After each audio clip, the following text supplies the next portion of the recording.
సకల దేవతా స్వరూపుడు శ్రీ షిరిడి సాయినాథ్ మహారాజ్ గారి పాదార విందాలకు శిరస్సు వంచి నమస్కరించుకుంటూ, గతంలో ఉరుసు ఉత్సవం శ్రీరామనవమి ఉత్సవంగా మారిన వైనం కొంతవరకు చెప్పుకోవడం జరిగింది.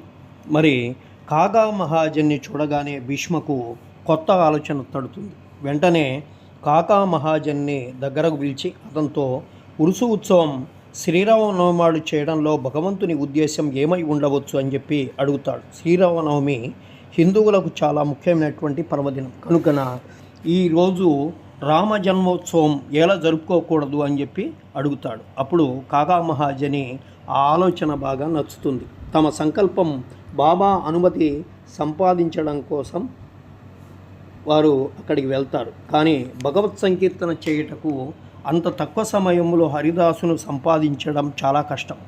ఈ సమస్య కూడా చివరికి భీష్మయే పరిష్కరిస్తారు. ఎలాగంటే అతని వద్ద రామోఖ్యానమును శ్రీరాముని చరిత్ర సిద్ధముగా ఉంది. అతనే దాన్ని సంకీర్తన చేయడానికి, కాకా మహాజని హార్మోనియం వాయించడానికి తీర్మానించుకుంటారు. చక్కెరతో కలిపినటువంటి గుండు ప్రసాదం చేయుటకు రాధాకృష్ణ అమ్మాయి ఒప్పుకుంటుంది.